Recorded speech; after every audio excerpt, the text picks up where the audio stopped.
Hey guys, it's Steph here. I'm back. I know it's been a while since I did a YouTube video. I know that people want to see a lot of videos, but that's just not gonna work with my lifestyle. Last November, I had a total burnout. I was completely exhausted. And what I'm talking about is a breakdown.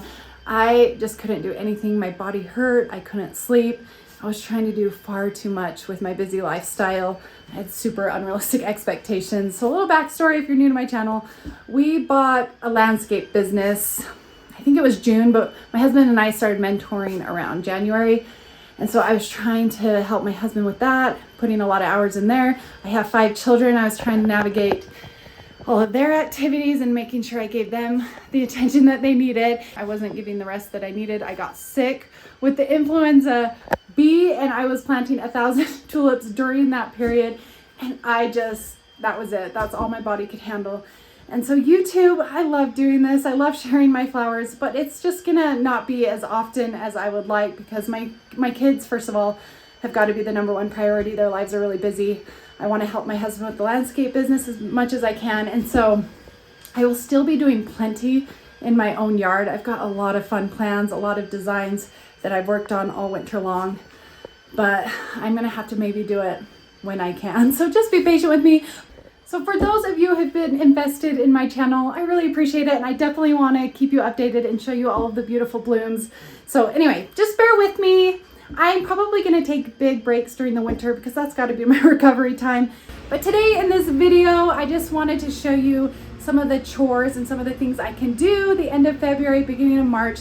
This is typically about 9 to 10 weeks before my last frost date, as long as the weather cooperates. So let's take a look. These are really good to put on your checklist, get you a little ahead of the game. By this time, I've had 3 months of rest. I've kind of relaxed. We've kind of made it through the holidays. Okay, so I'm hanging out in my greenhouse, and this is a fun area to hang out this time of year. But I've got some of my cold hardy annuals. So this is the stalk, super easy one to grow. My snapdragons are doing awesome, but I wanted to show you how awesome it is to have a greenhouse. We put a heater in here, and so it's been keeping it at about 60 degrees. And then at night, it probably gets around 50 degrees, which is perfect for cold hardy annuals. It gets a little bit warmer in here and the sun comes out, the fan will pop on and then it will keep it nice and cool, not too hot. But I was able to leave on vacation for 5 days. The soil stays a lot more moist when it's cooler, obviously. And so that's what's awesome about growing cold hardy annuals in a greenhouse is I can leave, not worry about them. I left when they were really little and look how much they're thriving. They've got their second set of leaves. And then my snapdragons are really happy. But look at this tip. So in the winter, sometimes we don't get a lot of sunlight. So I supplement with this grow rack, some artificial lighting. But I just love it because it's a problem solver. It's super easy and it does help because we have a lot of electricity in here. We've made this pretty serious in here and so it's been really stress-free. I have some foxgloves that are starting to germinate. Those are looking really good. These are all the ones that like those cooler temperatures. Look at the sweet peas. Another super easy one to grow. And then I've got some Iceland poppies. This is a sherbet mix. How long do these take to germinate, guys? Any of you who have grown them? This is my first year and I've heard they're very fickle, so I'm kind of hoping I have some good luck with that. And then I just started sowing more stock right here. There's a cool variety right there that's new. It's the stock champagne. I'm really excited to show you.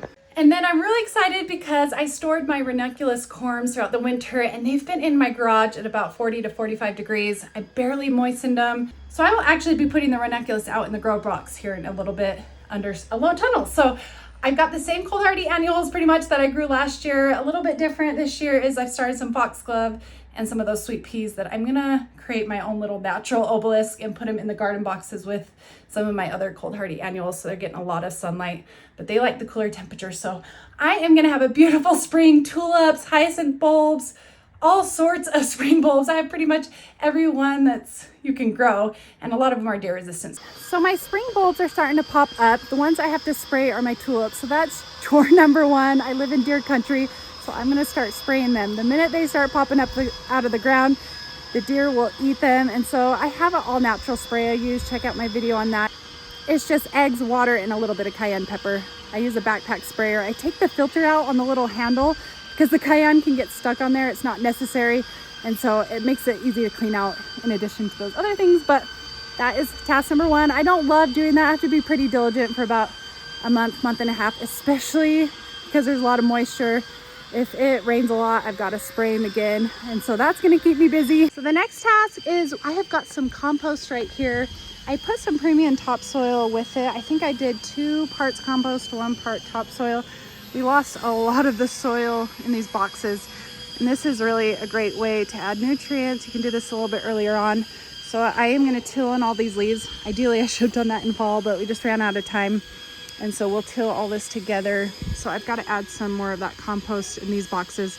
I won't add any topsoil just because it's got plenty. But these were our newly established garden boxes, and we had to raise them a little bit in order to be in line with all these other garden boxes. And so they lost a lot of soil underneath. Anyways, that's going to be kind of a bigger job. You can also start putting compost in all of your flower beds. This rooster is always attacking. Oh my gosh, it's gonna come get me. Oh, this rooster will not leave me alone. Okay, he's starting to dominate my yard. It's like, who's boss? He's definitely...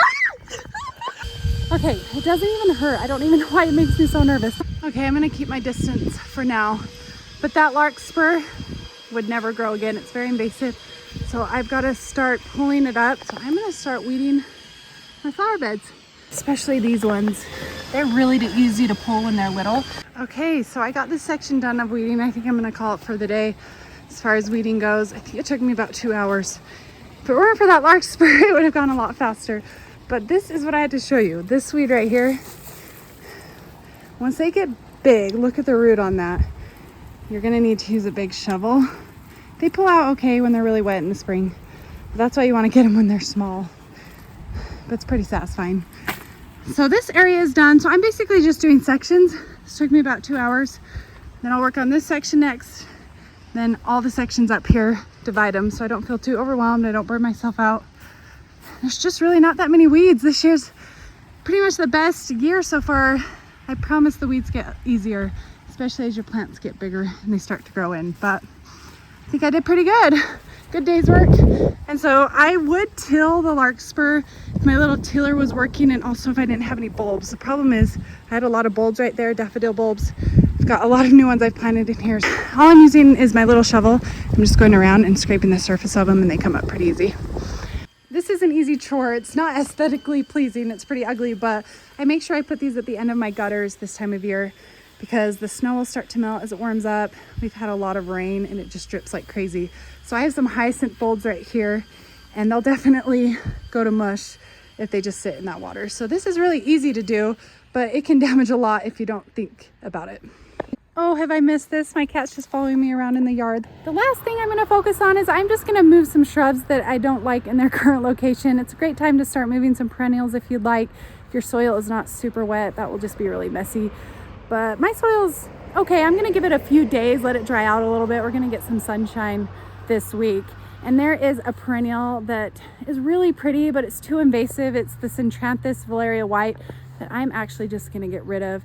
I've created another design plan for this area. Although it's beautiful, it's great for cutting, it's just not worth it. I've also got some oak leaf hydrangeas that I think are a little bit too close to the wall. I'm gonna bring them up maybe a half foot to a foot just to give them a little bit more room to spread. I know this doesn't look like much yet, but these are my ruby slippers. They're just little twigs. I planted them last year. So I spaced them about 2.5 feet from the wall. They get up to 3 to 4 feet tall and maybe up to 5 feet wide. So I just want to make sure I give them enough space. This area, you guys see all these little pods. We are officially cutting down the tree this year. We went back and forth, but every single year it is such a mess. I don't know, it's beautiful wood, it's really hard, and it's really sad, but we'll plant something else here. Let me know also what you guys think we should plant here. Thought about moving it up just a little bit. So this walnut has a little bit more space. This is a beautiful tree and I don't mind the walnuts. All right, so here in this flower bed, I'm just pulling up that Centranthus I was talking about. I have a video on this, just ignore it when I planted this. It might not be as invasive in other climates. I'm just not sure because I've never experimented, but they do so well and they are already starting to put on growth. All these plants right here, these are little Centranthus starts. I've got to get these out before they start growing and flowering. They would be cute in a full sun meadow, somewhere where you can let them go crazy. that would be an ideal location. I also had to show you, look at this oh so easy peasy rose. I have 5 of them in here. I just planted them last fall and I just found out they're the rose of the year for proven winners for 2024. So that made me pretty excited. Good news is I think the rooster is getting more comfortable with me. He's starting to think I'm one of the chickens. I think he's starting to realize I'm going to be out here a lot and I'm not a threat. So good news.